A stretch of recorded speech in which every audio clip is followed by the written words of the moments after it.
கர்த்தருடைய பரிசுத்த நாமத்துக்கு ஸ்தோத்திரம். பிரியமானவர்களே, இந்த 205ஆம் நாளுக்கான விசுவாச அறிக்கை, அது உபாகமம் 14ஆம் அதிகாரம் 1ஆம் வசனம். நீங்கள் உங்கள் தேவனாகிய கர்த்தரின் பிள்ளைகள், செத்தவனுக்காக கீறிக்கொள்ளாமலும் உங்கள் கண்களுக்கு இடையிலே சவரம் பண்ணாமலும் இருப்பீர்களாக. ஆமென்.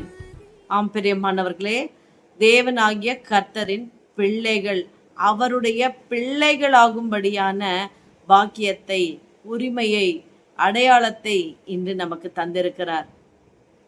ஆண்டவர் சொல்ல வருவது என்ன தெரியுமா? எதை குறித்தும் கலங்கவோ திகைக்கவோ வேண்டாம் என்று சொல்லுகிறார். எதிர்காலத்தை குறித்தோ அல்லது இப்பொழுது நடந்து கொண்டிருக்கிற காரியங்களை குறித்தோ அல்லது உங்கள் கடந்த கால வாழ்க்கையிலே நீங்கள் சந்தித்த துன்பங்கள், பாவங்கள், நீங்கள் செய்த பாவங்கள் எல்லாவற்றையும் கர்த்தர் தமது முதுகுக்கு பின்னாக எறிந்துவிட்டு உங்களை அன்போடு தம்முடைய பிள்ளைகளாய் அவர் ஏற்றுக்கொண்டிருக்கிறார்.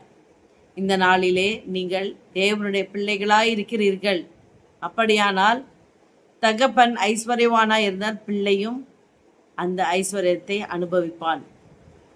நம்முடைய ஆண்டவர் இரக்கத்தில் ஐஸ்வர்யம் உள்ளவர், பரிசுத்தத்தில் மகத்துவம் உள்ள தேவன். நாம் அவருடைய பிள்ளைகளானால் நமக்கும் அந்த கிருபையை அவர் நமக்கு தருவார். இதை நாம் உறுதியாய் விசுவாசிக்க வேண்டும். கர்த்தரை சார்ந்து கொள்ள வேண்டும். நாம் நடந்து கொள்ளுவதிலே அவருடைய பிள்ளைகள் என்ற அடையாளத்திலே நாம் நடந்து கொள்ள வேண்டும். அதாவது நம்முடைய பேச்சு, நடக்கை எல்லாவற்றிலும் அவருடைய பிள்ளைகளாய் நாம் வெளிக்காட்ட வேண்டும். உண்மையாய் நாம் நடந்து கொள்ள வேண்டும். அன்போடு நடந்து கொள்ள வேண்டும். பரிசுத்தத்தை காத்து கொள்ள வேண்டும். இப்படி நாம் செய்வதனால் அவருடைய பிள்ளைகளாய் நாம் இந்த பூமியிலே உலாவுவோம். அவரும் நம்மை சாட்சியாய் நடத்துவார். இப்பொழுது விசுவாச அறிக்கை ஏறெடுப்போம்.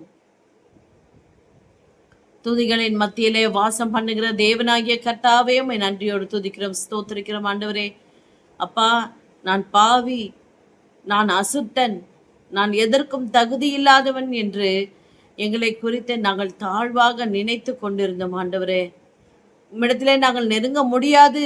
நீர் பரிசுத்தத்தில் மகத்துவம் உள்ளவர், உம்மண்டையிலே கிட்டி சேர முடியாது என்று நாங்கள் நினைத்திருந்தோம். ஆனால் நீரோ இந்த நாளிலே ஆண்டவரே எங்களை உம்முடைய பிள்ளைகள் என்று அழைத்தமைக்காக உமக்கு நன்றி செலுத்துகிறோம் தகப்பனே. ஆமா ஆண்டவரே, உம்முடைய வாயிலிருந்து வந்த இந்த கிருபையான வார்த்தைக்காக நன்றி அப்பா. இதை நாங்கள் உறுதியாய் விசுவாசிக்கிறோம் ஆண்டவரே. நீர் பரிசுத்தராய் இருக்கிறது போல நாங்களும் பரிசுத்தராய் இருப்போம் ஆண்டவரே. நீர் அன்புள்ளவராய் இருக்கிறது போல நாங்களும் அன்பிலே பூரணராய் இருப்போம். நீர் மன்னிக்கிறதிலே தயை பெருத்தவராய் இருக்கிறது போல நாங்களும் ஆண்டவரே மற்றவர்களுக்கு இரக்கம் பாராட்டி மன்னிப்போம் ஆண்டவரே. இதை முழு நிச்சயமாய் விசுவாசித்து அறிக்கை செய்கிறோம். ஆமென்.